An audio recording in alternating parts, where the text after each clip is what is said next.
नमस्कार दोस्तों, मैं हूं डॉक्टर रजत मालोत, डायरेक्टर मालोत हॉस्पिटल जयपुर। आज हम बात करेंगे कि घुटने में एबनॉर्मल कोई भी साउंड या क्लिक आए तो क्या डरना चाहिए या नहीं डरना चाहिए, या फिर क्या ट्रीटमेंट करना चाहिए।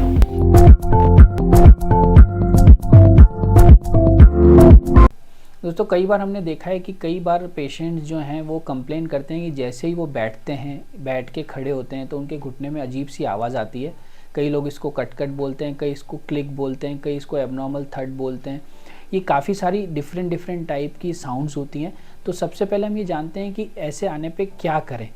ये बेसिकली जो साउंड आती है इसको हम बेसिकली दो में डिवाइड करेंगे कि केवल आवाज़ आती है या आवाज़ के साथ दर्द या फिर सूजन आती है। अगर केवल आवाज़ आती है तो ये जो कॉमनली जो रीज़न होता है उसको हम डिस्कोइड मेनिस्कस बोलते हैं। ये एक जन्म से किसी की जो मेनिस्कस होती है वो बड़ी हुई होती है, और उसकी वजह से जब पेशेंट बैठता है या फिर कोई भी प्रकार की एक्टिविटी करता है तो उसमें क्लिक से साउंड आती है और जो है पेशेंट को फील होती है, कई बार सुनाई भी देती है। ये अगर इसमें दर्द नहीं है तो जनरली हम इसमें कोई ट्रीटमेंट नहीं करते हैं। कई पेशेंट को लाइफ लॉन्ग ये आवाज़ आती है लेकिन उनको कभी भी दर्द नहीं होता है, कोई प्रॉब्लम नहीं होती है, तो उस केसेस में आपको कोई ट्रीटमेंट नहीं करना है। हाँ, ज़रूर आपको नी की स्ट्रेंथनिंग एक्सरसाइज ज़रूर करते रहना चाहिए, और जो नी की एक्सरसाइजेज उसको हमने अलग से आपको एक वीडियो बना रखा है जिसका लिंक हम भेज रहे हैं, उस पर आप देख सकते हैं। सेकेंड आता है कि अगर इस आवाज़ के साथ यदि आपके पेन या सूजन भी है साथ में, तो ये एक अलार्मिंग कंडीशन है। इसका डेफिनेटली इलाज होना चाहिए। और इसके क्या क्या प्रमुख कारण हैं उसमें जो सबसे पहला जो मैं आपको जो मैं हाईलाइट करना चाहूँगा वो होता है कि एंट्रैप्ड मेनिस्कस, या फिर कई बार जो मेनिस्कल टीयर होते हैं वो आपके जॉइंट में लॉक हो जाते हैं। उसकी वजह से ये जो आप बैठ के खड़े होते हैं तो इस तरह का आवाज़ आती है, और इसको हम एमआरआई के द्वारा कंफर्म करते हैं और फिर इसका दूरबीन यानी आर्थ्रोस्कोपी के द्वारा इसका ट्रीटमेंट किया जाता है, या तो मेनिस्कल रिपेयर या फिर मेनिसेक्टमी, उस टुकड़े को हम निकाल देते हैं। दूसरा जो कॉमन होता है वो होता है लूज़ बॉडी।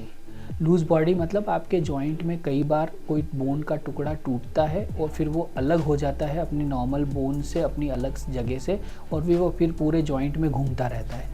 जैसे ही वो जॉइंट के कोई रेंज में आता है, जब आप बैठते हैं या कोई इस पोजीशन में होते हैं, अगर वो बीच में आ जाएगा तो वो एबनॉर्मल साउंड प्रोड्यूस करेगा, और वो जो है उसका फिर आपको उसको लूज़ बॉडी एक्सिजन कराना पड़ता है।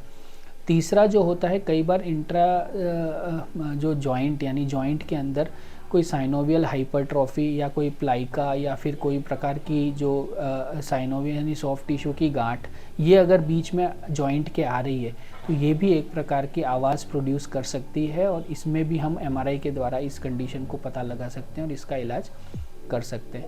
ओल्ड एज में हमने देखा है कि जो बोन होती है वो घिस जाती है और उसकी वजह से वो जगह जगह से बढ़ जाती है, उसको ऑस्टियोफाइट बोलते हैं।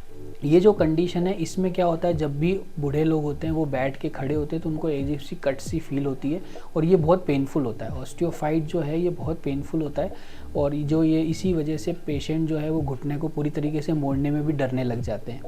तो इस कंडीशन में हम एक्सरे करके और फिर इसको देख सकते हैं। अगर लग रहा है कि ऑस्टियोफाइट बहुत ज़्यादा है और जॉइंट काफ़ी डैमेज हो चुका है तो नी रिप्लेसमेंट इसका एक विकल्प है, ये कर सकते हैं। चौथी चीज़ है, कई बार हमने ये देखा है कि मोटापे की वजह से जो अंदर जॉइंट है उसके जो नॉर्मल जो स्ट्रक्चर्स हैं वो भी काफ़ी आवाज़ करते हैं। जैसे नॉर्मल अपना जो रेक्टस टेंडन है या फिर पटेलर टेंडन है, ये भी जब बैठ के खड़े होते हैं तो स्नैप होते हैं। उस केसेस में आप नी स्ट्रेंथनिंग एक्सरसाइज और वज़न घटाने पे ध्यान दें, उससे ये ठीक हो सकता है। अगर आपको लग रहा है इनिशियली आपके साउंड आ रही है तो आप कुछ एक्सरसाइजेज हैं नी स्ट्रेंथनिंग, जिसमें कि स्टैटिक क्वाड्रिसेप्स एक्सरसाइज है, ये सब कर सकते हैं। और आपको साथ में अगर सूजन या पेन आ रहा है तो मैं आपको सजेस्ट करूँगा सबसे पहले एक्सरे एवं एमआरआई करके रीज़न फाइंड आउट करना चाहिए, क्या रीज़न है, और उसका कॉरस्पॉन्डिंग ट्रीटमेंट करना चाहिए। मोस्ट कॉमनली जो डिस्कोइड मेनिस्कस है, जो कि अगर सिम्टम्स प्रोड्यूस नहीं कर रहा है तो उसमें हम कोई ट्रीटमेंट नहीं करते। अन्यथा यदि मेनिस्कल की कोई भी पैथोलॉजी है या लिगामेंट की कोई भी पैथोलॉजी है, उसको हम दूरबीन के द्वारा ठीक कर सकते हैं। Thank you.